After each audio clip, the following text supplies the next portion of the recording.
পালিয়ে যা, আমি বাসায় থাকবো, আমি জানি যে আমাকে এই স্বৈর শাসক গ্রেফতার করবে, অতএব আমার পালানোর কোনো সুযোগ নাই, পালিয়ে কোথায় যাব? তিনি বাসায় ছিলেন, 2-3 দিন পরে তাকে গ্রেফতার করেছেন। তিনি বলছেন তা চলেন, আমার সবকিছু রেডি আছে।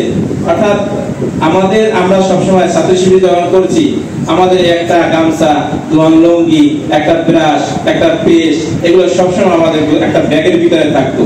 যখন এই যে গ্রেফতার হইতো, ব্রাশটা খালি পরিবর্তন করে আমরা তাকে আবার জেলখানায় পাঠিয়ে দিতাম যে যাও ভাই, আমরা আছি ইনশাআল্লাহ। এইরকম নির্যাতনের শিকার কিন্তু একমাত্র বাংলাদেশ জামাত ইসলামী এবং ইসলামী ছাত্র শিবির ছাড়া এদেশে অন্য কোনো সংগঠন হয় না, ঠিক কিনা? আমরা বাংলাদেশ জামাত ইসলামী আপনাদেরকে উদাত্ত আহ্বান জানাতে চাই, আসুন বাংলাদেশ জামাত ইসলামের ছায়াতলে আসুন। আর একটু উদাত্ত আহ্বান জানাবো যে ইসলামী ছাত্র শিবির আপনারা জানার বোঝার কিছুই বাকি নেই।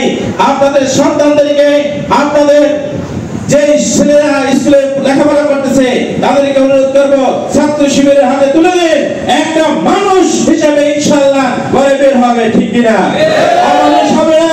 এখানে আজকের সন্তান যিনি মাকে মারে, বাবাকে মারে, একটা সন্তান দেখাতে পারবেন না ইসলামী ছাত্র শিবির করার পরে তার বাবাকে বৃদ্ধাশ্রমে রেখে আছে, তার মাকে মারছে, এরকম দেখাতে পারবেন না।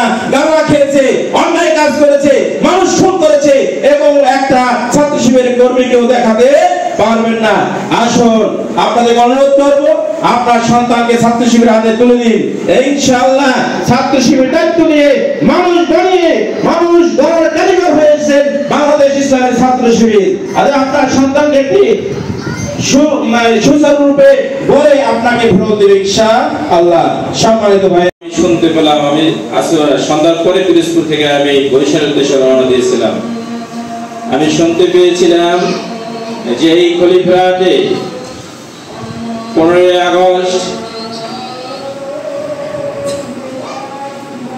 বঙ্গবন্ধু শেখ মুজিবুর রহমান তার দোয়া অনুষ্ঠানে একজন ব্যক্তির নাম নিয়েছিলেন, যিনি বিশ্ববিখ্যাত কোরআনের পাখি আল্লামা দেলোয়ার হোসেন সাইদির নাম নিয়েছেন। এই প্রতিষ্ঠানের সহকারী শিক্ষক আমাদের অত্যন্ত প্রিয় মাওলানা ইসহাক সাহেব, তিনি আমাদের মাঝে উপস্থিত হয়েছেন।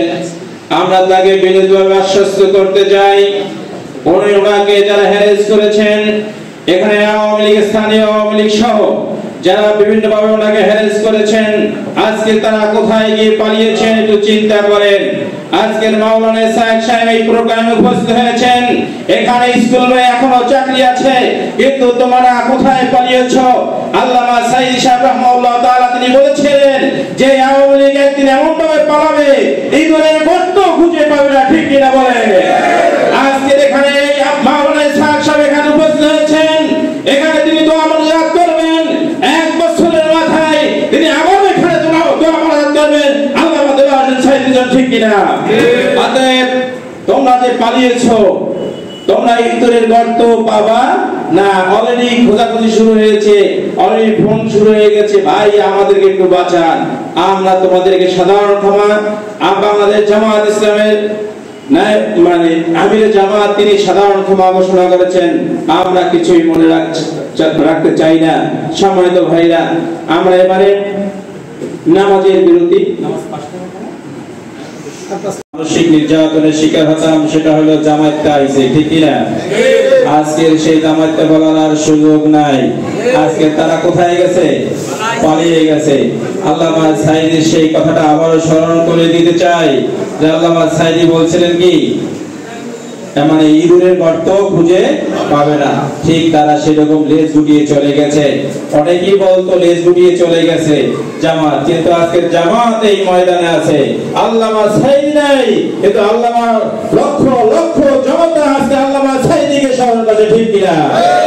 সম্মানিত ভাইরা, আমি আপনাদেরকে আশ্বস্ত করতে চাই, এখানে বাংলাদেশ ইসলামী ছাত্র শিবিরের ইউনিয়ন শাখার সভাপতি, সেক্রেটারি, নির্বাহী সম্পাদক আছেন। এখানে আমাদের ইউনিয়নের প্রত্যেকটা ওয়ার্ডের দায়িত্বশীল ভাইরা আছেন।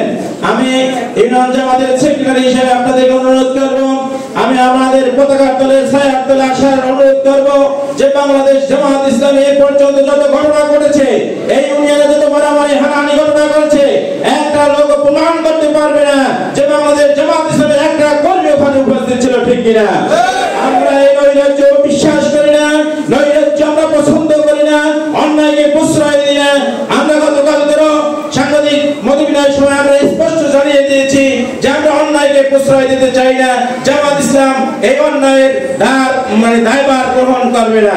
ইতিমধ্যে যত হিন্দুদের বাড়ি হামলা হয়েছে, এরা কোনো দলের নয়, কোনো সংগঠন নয়, এরা দুর্বৃত্ত। আপনারা যদি পেয়ে থাকেন তাদেরকে বেঁধে রাখবেন।